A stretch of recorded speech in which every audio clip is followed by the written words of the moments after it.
నిజంగానే ఈ FIFA world cup ప్రారంభమైనప్పటి నుంచి అటు గ్రౌండ్లోనే కాదు గ్రౌండ్ వెలుపల కూడా ఊహించని పరిణామాలు, ఆసక్తికరమైన డ్రామాలు నడుస్తున్నాయి.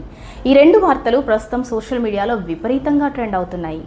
వరల్డ్ కప్లో తమ మొదటి మ్యాచ్కు సిద్ధమవుతున్న ఇంగ్లాండ్ జట్టుకు ఇది ఒక రకంగా పెద్ద మైండ్ గేమ్ అనే చెప్పాలి. ఎందుకంటే ఇంగ్లాండ్ జట్టుకు జరిగిన కిట్ బ్యాగ్ దొంగతనం, ప్లేయర్స్ షూస్ మిస్ అవ్వడము, ప్లేయర్స్ ఫిట్నెస్ ట్రాకర్లు, ప్రాక్టీస్ జెర్సీలు, మెడికల్ కిట్లు దొంగతనం అనే అంశం అయితే ఆందోళన కలిగిస్తోంది.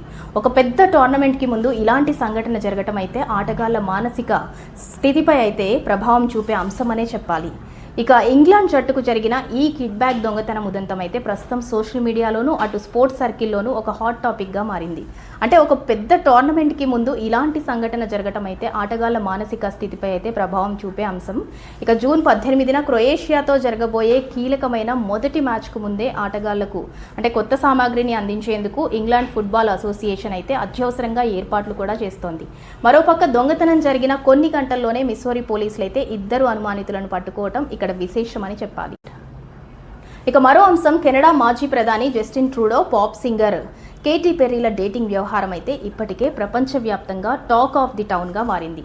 అయితే ఈ ఫిఫా మ్యాచ్ వివాదం అయితే దానికి మరింత ఉప్పుకారం దట్టించిందనే చెప్పాలి.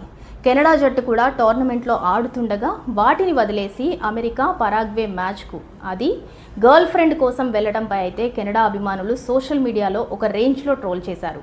విమర్శలు వెల్లువెత్తడంతో ట్రూడో కూడా స్పందిస్తూ కొన్నిసార్లు సపోర్టివ్ బాయ్ ఫ్రెండ్ బాధ్యతలు పిలుస్తాయి, అంటే కేటీ పెర్రీ కోసమే వెళ్ళానని ఒప్పుకుంటూనే కప్పు ఎవరు గెలవాలనేది నేను కోరుకుంటున్నానో మీకు బాగా తెలుసు అంటూ కెనడా జెండా ఎమోజీని పెట్టి దేశభక్తిని చాటుకునే ప్రయత్నం చేశారు.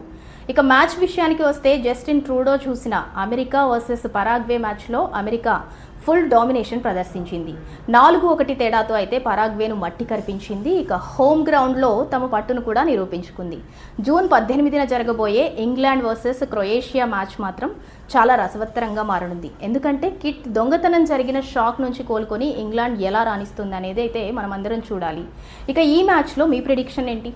ఇంగ్లాండ్ గెలుస్తుందా, క్రొయేషియా గెలుస్తుందా? కామెంట్.